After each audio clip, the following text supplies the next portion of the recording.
Donc dans cette vidéo, on s'intéresse à la fonction f de x qui est égale à x au carré moins 1 sur 4x au carré moins 6x plus 2. Donc c'est une fonction qui est rationnelle ici. Et pour cette fonction, on va chercher à déterminer le domaine de définition et également les éventuelles asymptotes horizontales et verticales. Donc ici, on remarque qu'on a une fonction qui est une fonction rationnelle. Donc une des règles pour les fonctions rationnelles, c'est notamment que le dénominateur doit être différent de 0. Donc on veut que 4x au carré moins 6x plus 2 soit différent de 0. Donc on va chercher les racines de ce polynôme de second degré, c'est-à-dire les valeurs qui annulent le dénominateur ici. Donc on cherche le delta, on se rappelle que c'est égal à b carré moins 4ac. Lorsqu'on substitue les valeurs ici, on obtient 36 moins 4 fois 4 ici, fois 2. Donc ça nous donne 36 moins 32. Et on obtient une valeur ici qui est égale à 4. Donc racine de delta est égale à 2. Et on peut trouver les deux racines éventuelles de notre fonction ici, qui sont moins b plus ou moins racine de delta sur 2a. Donc on obtient 6 moins racine de 4 sur 2 fois 4. Et ensuite 6 plus racine de 4 sur 2 fois 4. Donc ici, si on calcule tout ça, on voit qu'on a 6 moins 2 sur 8, qui nous donne une valeur d'une demi. Et pour l'autre racine, on a 6 plus 2 sur 8, qui nous donne une valeur de 1. Donc on a une demi ici et 1. Donc qu'est-ce que ça veut dire? Ça veut dire qu'on peut réécrire notre dénominateur sous la forme x moins une demi facteur de x moins. Donc a priori, ce sont les valeurs pour lesquelles notre dénominateur ici s'annule. Si on considère la fonction dans son entièreté, on peut la réécrire sous la forme suivante. X moins 1 fois x plus 1 sur x moins une demi fois x moins 1. Donc ici, comme j'avais un terme élevé au carré ici, j'avais un terme de la forme a carré moins b carré, j'ai pu le réécrire sous la forme a moins b fois a plus b. Donc j'ai utilisé cette propriété-là pour le réécrire sous cette forme-là, pour mettre en évidence le terme x moins 1 fois x plus 1. Donc on voit facilement qu'on peut simplifier notre expression et la réécrire comme étant ici x plus 1 sur x moins 1 demi. Dès lors, on voit que la contrainte pour que la fonction soit existante, c'est que x doit être différent de une demi. Donc ça implique encore que le domaine d'évolution de notre fonction, c'est R privé de une demi. Donc pour cette fonction qu'on cherche à évaluer, on va trouver à présent les asymptotes éventuellement horizontales et verticales. Donc pour calculer les asymptotes horizontales, il est plus commode de prendre la forme originale qu'on avait.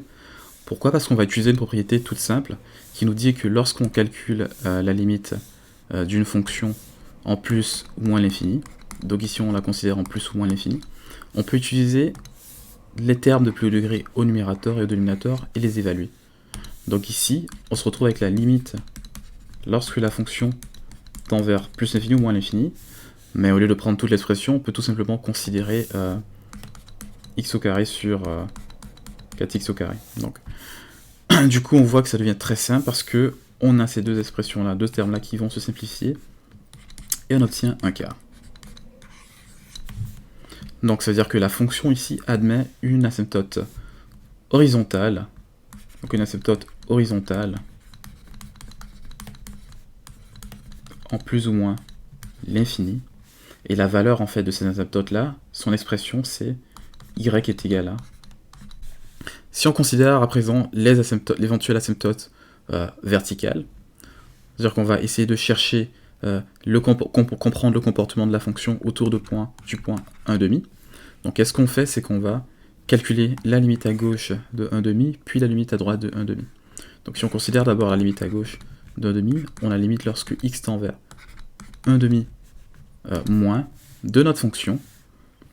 Alors cette fois, il est plus commode d'utiliser la deuxième forme qu'on a trouvée ici, x plus 1 sur x moins 1,5, tout simplement parce qu'on a pu mettre en évidence le terme x moins 1,5, et c'est plus facile de calculer l'expression comme ça.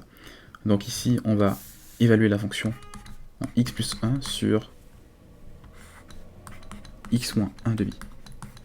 Donc si on substitue l'expression dans l'expression la valeur de 1,5 moins, on obtient 1,5 moins plus 1 sur ici une valeur de 1,5 moins moins 1,5. Donc ici on obtient une valeur de moins 1,5 plus, parce que ce terme-là est légèrement plus petit que 1,5. Donc ici, en bas, avec le même raisonnement, on obtient une valeur de 0 plus, toujours parce que ce terme-là est légèrement plus petit que 1,5. Donc ici on a quelque chose de positif, négatif en haut et positif en bas. Donc on obtient ici une valeur de moins l'infini. Donc c'est-à-dire qu'en 1,5 moins, la fonction tend vers moins l'infini.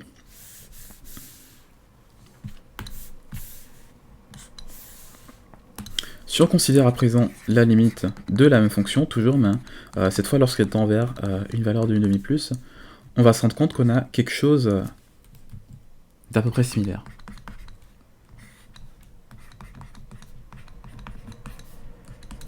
Donc on obtient en fait ici une valeur de 1,5 plus plus 1 sur 1,5 plus moins 1,5. Donc toujours par le même raisonnement, on a quelque chose qui est légèrement plus grand que 1,5 ici, donc on aura moins 1,5 moins. Et ici en bas, on a quelque chose toujours qui est légèrement plus grand que 1,5, une valeur de 0 moins ici. Donc on a quelque chose ici qui est négatif en haut, puis quelque chose qui est négatif en bas. Donc deux valeurs négatives en haut et en bas, on obtient plus l'infini. Donc ça nous montre que la fonction a un comportement différent des deux côtés du point d'indétermination. Donc on a ici une asymptote verticale en 1,5, parce que la fonction va tendre vers moins l'infini à gauche de 1,5 et vers plus l'infini à droite de 1,5. Donc on va utiliser l'outil de représentation graphique Desmos pour essayer de mieux percevoir la représentation graphique de notre fonction rationnelle.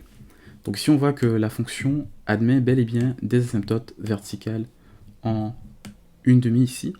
On voit que lorsqu'on est à gauche de la valeur 1,5, la fonction tend vers moins l'infini. On voit également que lorsqu'on est à droite de 1,5, la fonction tend vers plus l'infini.